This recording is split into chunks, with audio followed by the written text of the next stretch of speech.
Abraão, diz o texto, foi visitado e colocado então à prova. Vejamos a prova então de Abraão. Gênesis 22, versículo 2, diz assim. Gênesis 22, verso 2, por favor. Então, disse Deus, tome seu filho, seu único filho, Isaque, a quem você ama, e vá para a região de Moriá, sacrifique-o ali como holocausto, num dos montes que lhe indicarei. Esta era a prova que Deus deu a Abraão. Eu não sei como Deus falou com Abraão, como ele ouviu, mas eu gosto de imaginar Deus falando com ele, igual mostra naqueles filmes antigos. Tinha um filme que era bem antigo, eu tentei achar ele, eu não consegui, que Deus fala, daí assim, aí as nuvens começam, né, a se mover, assim, dando aquela sensação que a voz do Senhor vai passando entre as nuvens, né? Eu não achei, mas eu quero mostrar uma outra cena para você de um filme que eu encontrei, Deus falando com Abraão. Consegue pôr para mim, por favor?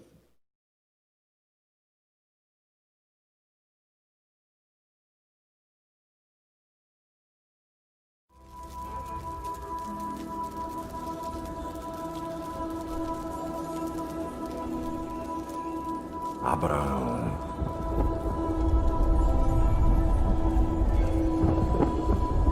Abraão. Abraão. Eis-me aqui. Pegue o seu filho, o seu único filho Isaque, a quem você ama, e o leve à terra de Moriá, a montanha que eu vou lhe mostrar, e o ofereça em holocausto a mim.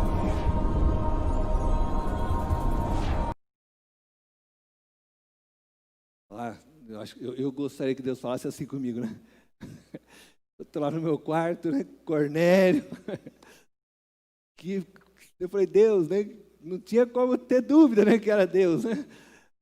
Mas Deus fala conosco hoje também. E de forma extraordinária, porque hoje o Espírito de Deus habita em nós. E nós precisamos aprender a ouvir a voz de Deus. Olha, Deus pode até visitar você dessa forma, quem sabe, né? Mas isso é uma epifania, é um momento extraordinário onde Deus faz e age e pode falar conosco. Mas certamente o Espírito de Deus fala contigo todos os dias, se você estiver atento. Quando nós chegamos a este momento da vida, né, de Abraão, em que Deus o coloca à prova, ele já havia experimentado diversas epifanias com Deus. Em sua primeira experiência de epifania, ele recebeu o quê? As promessas de Deus e um grande desafio, que nós falamos no domingo passado. No capítulo 15 do livro de Gênesis, no capítulo 17, nós encontramos Deus reafirmando sua promessa a Abraão, onde ele, mais uma vez, experimenta uma epifania com Deus, mais ou menos algo como talvez você viu na cena deste filme. Conforme vimos no último domingo, Abraão então se lançou numa jornada de fé, confiando plenamente nas promessas de Deus. E ao longo dessa jornada, ele foi experimentando diversos tipos de adversidades. Ele enfrentou diversos inimigos, teve que fazer batalhas para livrar, né, seu sobrinho, caminhou por desertos, teve que abrir poços para encontrar água, mas sempre ele foi sendo favorecido por Deus, abençoado por Deus, conforme o próprio Deus havia prometido a ele. E dessa forma ele foi conseguindo vencer todos os obstáculos, todas as dificuldades dessa jornada. E Abraão enfrentou tudo guardando no coração a promessa de que Deus o faria pai de muitos e de uma grande nação.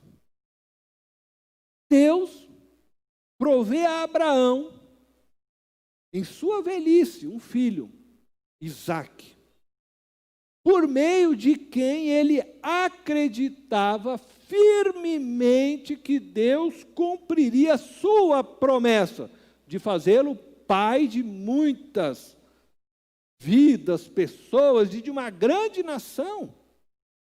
Contudo, agora Deus vem até ele e lhe pede Isaque por sacrifício.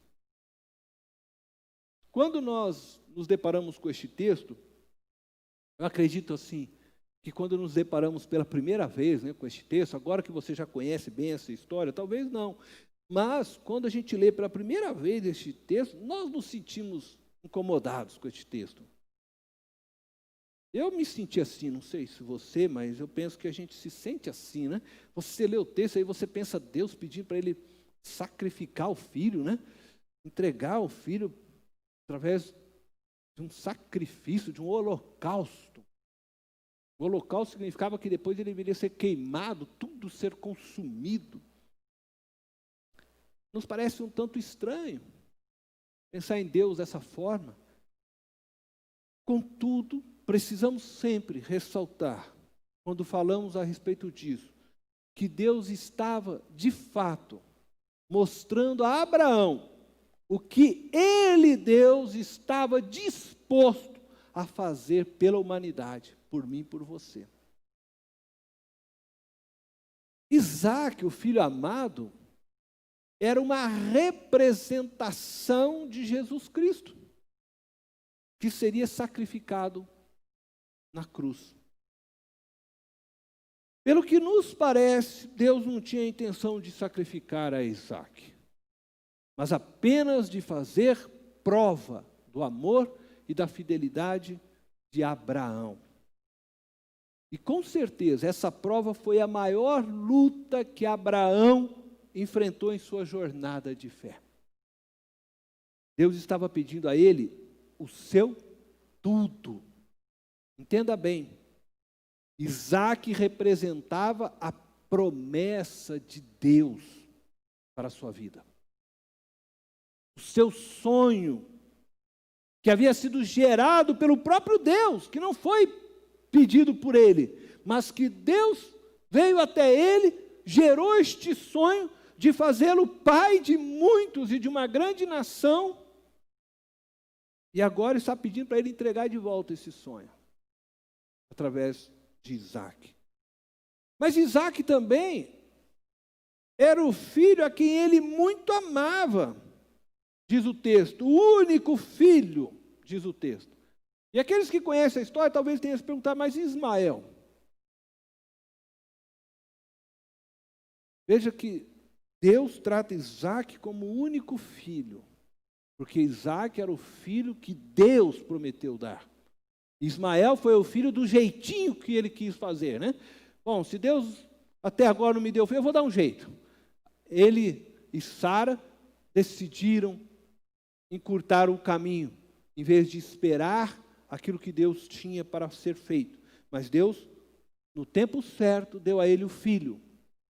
E Deus considera Isaque este o filho único, o filho que ele havia dado a Sara, prometido. Imagina o conflito na alma de Abraão.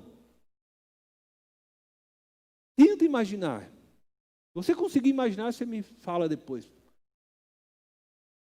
As muitas perguntas que podem ter passado por sua mente. Eu lembro a você que ele levou 3 dias de viagem para chegar ao local do sacrifício. Quer dizer, Abraão chega, Sara, eu vou fazer uma viagem amanhã. Onde você vai, meu esposo? Eu vou até um monte Moriá, que Deus mandou eu fazer um sacrifício. Ah, tá bom. Você acha que ele contou para que ia sacrificar Isaac? Ela já ia falar se está velho gagá mesmo. Com certeza ele não deve ter dito. Que mãe que ia ficar, né, tranquila quanto a isso? Ele ficou com isso no seu coração. E olha a luta deste homem, né? Indo para este local, levando Isaac, sabendo que era o sacrifício, o seu filho. Quantas coisas não passou na sua cabeça? E sequer ele pôde compartilhar isso com a esposa, talvez com uma outra pessoa. Ele carregou isso consigo, sozinho, essa luta. Quem sabe as perguntas tantas que passou? Deus, onde eu falei com o Senhor? Por que o Senhor está pedindo meu filho Isaac? O Senhor me deu este filho na minha velhice, agora que eu amo, o Senhor me pede ele. E outras tantas perguntas, né? Mas certamente ele deve ter feito esta pergunta: devo sacrificar Isaac ou não? E não existe uma resposta a esta pergunta que tenha paz no final. Se eu recusar, deve ter pensado Abraão, né? Sacrificar Isaac, meu filho amado, como poderei agora olhar para Deus? Me sentirei culpado diante dele o resto de minha vida, porque não confiei e não dediquei a ele o tudo que ele me pediu. Por outro lado, como posso eu sacrificar Isaac e retornar para minha casa e agora dizer a Sara: Sara, eu fui até o Monte Moriá, conforme eu disse para vocês, sacrifiquei Isaac.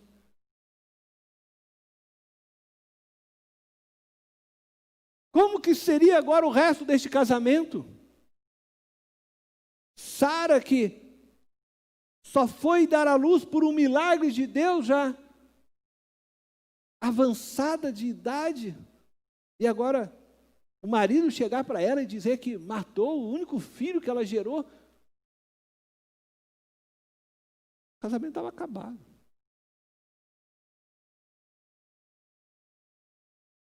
Parece que não tinha saída para Abraão.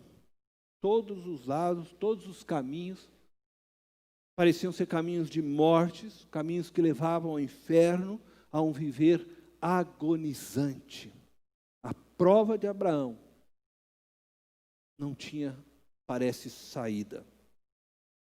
Abraão, ele não tinha consciência de que o que estava fazendo naquele momento era uma representação do que Deus faria por ele e por todos nós, por toda a humanidade. Embora possivelmente essa tenha sido sua maior luta, ela não é travada com o inferno que nos atormenta exteriormente. Essa é uma luta travada interiormente, é uma luta agora dentro dele. Ele precisava responder para ele mesmo: Deus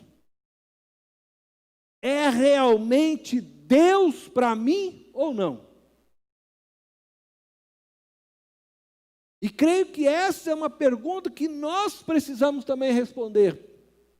Deus, o Senhor Jesus Cristo, é realmente o Deus para mim ou não? Essa prova exigiu de Abraão uma fé racional, mas além da razão. Ele precisava se lançar inteiramente. Estamos falando agora de uma entrega completa do seu coração, de todos os sonhos, do que lhe era mais precioso na vida. A entrega de Isaac significava também a entrega de seu casamento. Mais até do que isso. tudo que ele tinha, de tudo que ele era como pessoa. Durante toda a sua peregrinação, Deus se revelou a ele e se revelou confiável. Deus foi, como eu disse a vocês, em cada luta, Deus foi provendo para ele vitórias. Deus foi mostrando para ele que ele podia confiar nele. Então só restava a Abraão duas opções diante desta prova: romper com Deus definitivamente, ou se render inteiramente a Ele e confiar.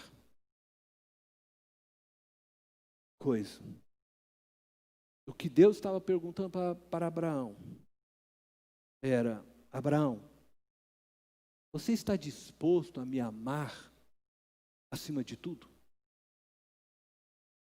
Você está disposto a me amar mesmo que eu tire de você Isaque? Você está disposto a me amar mesmo que eu tire de você os sonhos que te prometi? Você vai continuar me amando, Abraão, mesmo que eu faça o que quiser da sua vida, ainda que não te agrade? A resposta de Abraão para Deus foi sim. Ele acordou cedo, diz o texto que nós lemos, e foi para o lugar do sacrifício. E esta foi a forma dele dizer a Deus: eu irei continuar te amando, mesmo que me tire tudo, que tire minha esposa, meus filhos, meus sonhos, meus negócios, o Senhor continuará sendo Deus. E eu estou aqui, eis-me aqui.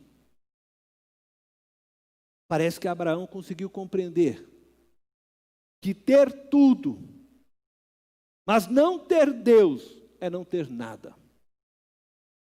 Por outro lado, não ter nada e ter Deus é ter tudo. E ao escolher Deus, Abraão escolheu a esperança. Pois onde Deus está, o inferno é vencido, a morte é vencida, a esperança e a vida reinam. Onde Deus entra, há esperança. E ele conseguiu perceber isso. Onde Deus está, a vida flui. E você? Você está pronto a entregar o seu Isaque a Deus? A entregar tudo a Deus? Você continuará amando a Deus se Ele não responder mais suas orações?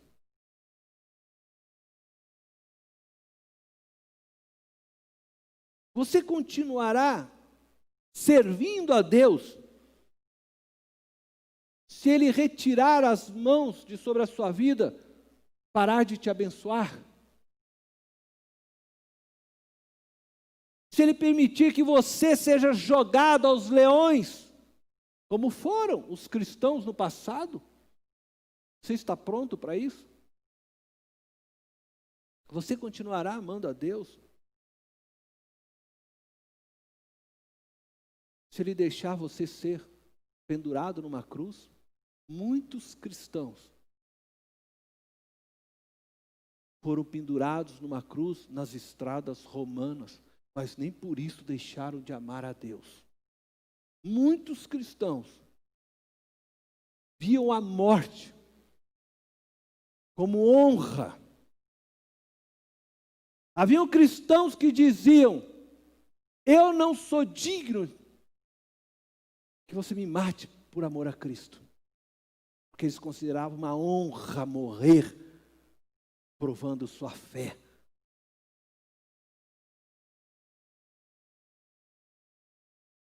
Mas o surpreendente dessa história ainda está por vir. Abraão não só disse sim, como creu que Deus tinha todo o poder para fazer o que estava além da razão. Abraão demonstrou uma fé racional além da razão.